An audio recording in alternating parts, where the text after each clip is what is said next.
어제 호남 경선이 있었는데 경선이 한번 끝나니까 대표단들 표정 사이가 희비가 좋지 않은 그런 모습입니다만 이렇게 성적에 상관없이 그 당으로서 우선 승리를 위해서 힘을 합하는 부대표단들 모습대로 당 유지하기를 기원합니다.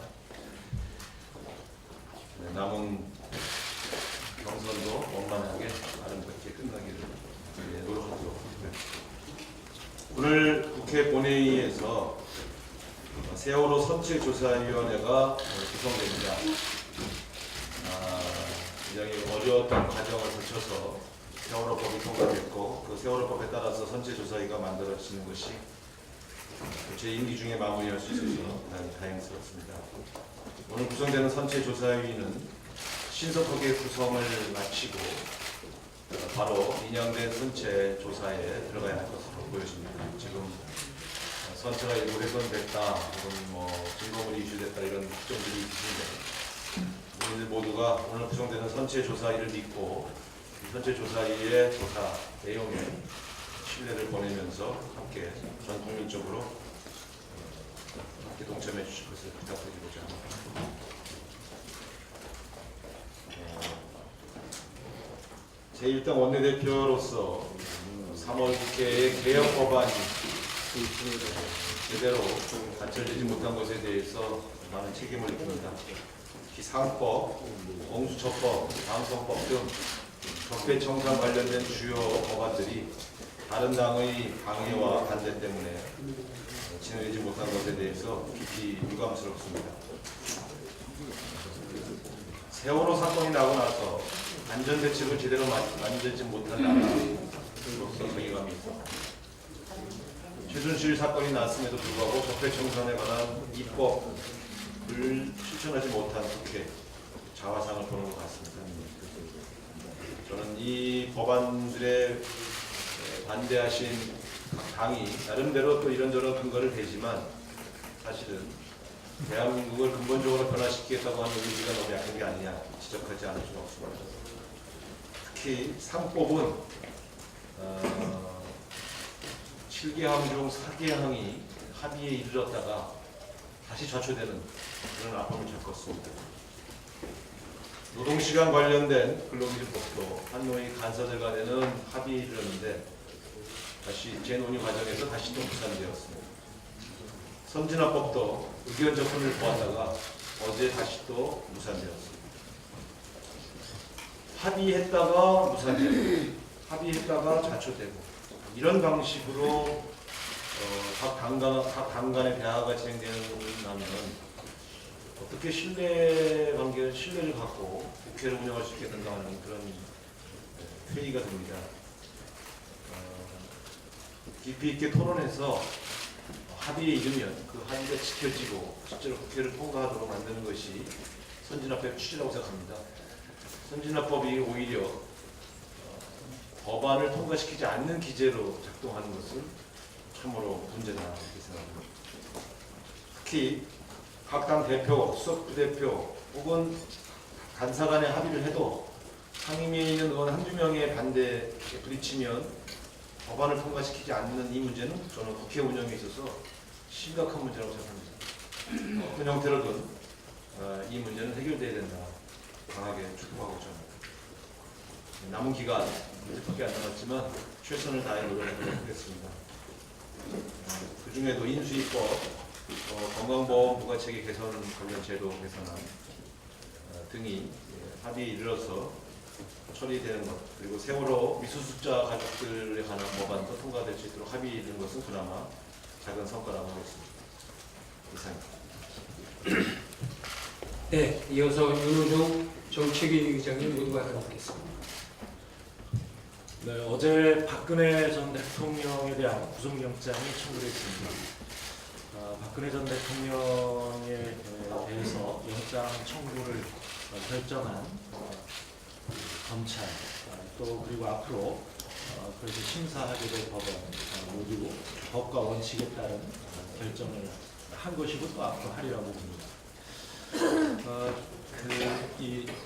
그러나 그 뒤에 가려져 있는 또 하나의 문제가 있습니다. 이번 박근혜 전 대통령에 대한 영장 청구 사유를 보면 13가지의 범죄 혐의 대단히 큰 것이고요. 그것과 아울러서 증거인멸의 우려가 영장 청구의 가장 큰 요인이었다고 합니다. 그런데 박근혜 전 대통령의 범죄 사실을 입증하는 증거들, 이 증거의 많은 부분은 지금 대통령 기록물 대상이 되고 있습니다. 지정 대상에 포함되어 있습니다.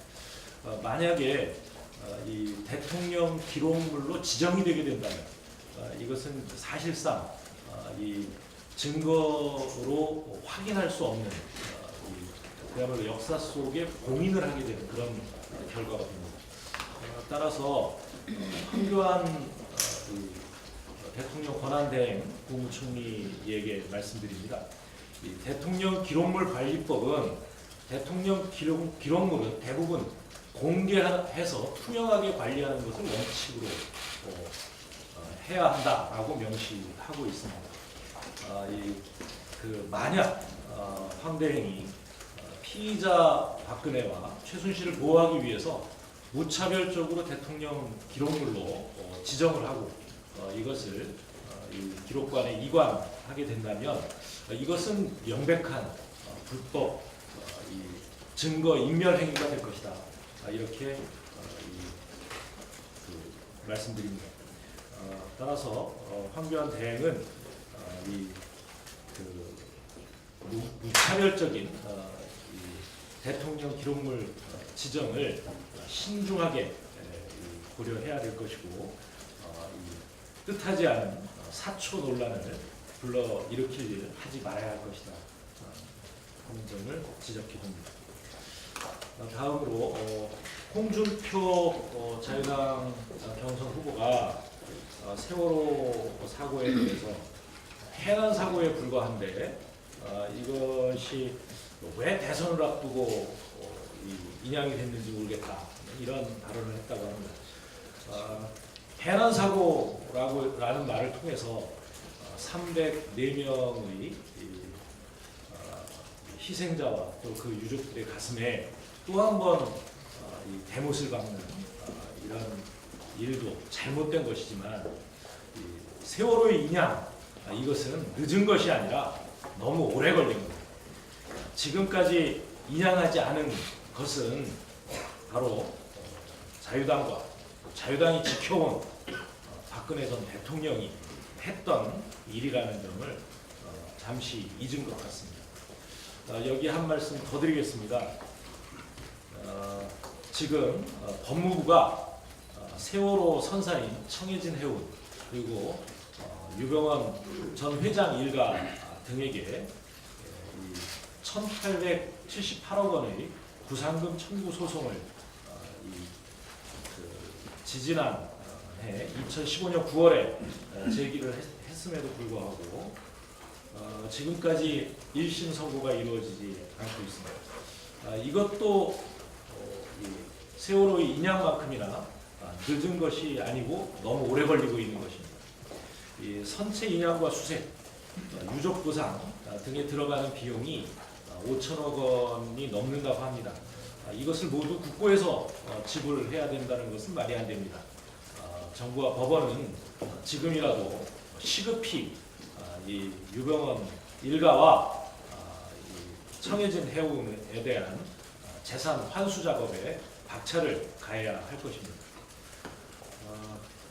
어제 광주 경선이 정말 뜨거운 열기 속에 축제와 같은 경선으로 끝났습니다. 우리 민주당의 고향이자 뿌리인 광주에서 정권 교체의 강한 열망과 의지를 확인하는 자리였다 이렇게 생각합니다. 이제 이 더불어민주당의 대선 후보 경선 대장정은 충청과 영남을 거쳐서 다음 주에 수도권으로 이어질 것입니다. 이번 경선이 역사의 찬란한 이름으로 남을 수 있도록 저희도 최선을 다하겠습니다. 국민 여러분의 많은 관심을 바랍니다. 예, 저도 짧게 한 말씀 드리겠습니다. 어제 5당 원내대표 회동을 통해서 5개 법안에 대해서 3월 국회에서 처리하기로 했습니다. 지난 2월 국회에서 수석 간 합의가 있었으나 법사위에서 처리하지 못했던 가맹사업법과 제조물 책임법은 물론 여야 합의로 상임위에 통과됐던 건강보험료 부가체계 개편을 위한 국민건강보험법과 그리고 미수습자 가족의 배보상 지급 기한 연장을 위한 4.16 세월호 참사 피해 구제 및 지원 등에 대한 특별법, 그리고 오늘 오전 지금 진행 중에 있는 안행위의 대통령 인수위법 등 5개 법안에 대해서는 30일 처리하기로 원내대표 간 합의가 있었다는 말씀 다시 한번 드리겠습니다. 그리고 4월 임시회는 필요하다면 즉각 소집해서 열기로 했다는 합의사항도 있었다는 말씀을 드리겠습니다. 마지막으로 지난 1월부터 더불어민주당 입법개혁 추진단 단장으로 지난 3개월 활동을 해왔는데 국민 여러분께 더불어민주당이 제안한 22개 개혁 입법을 만족스럽게 다 처리하지 못한 부분에 대해서는 대단히 죄송하고 송구스럽다는 말씀 드리겠습니다.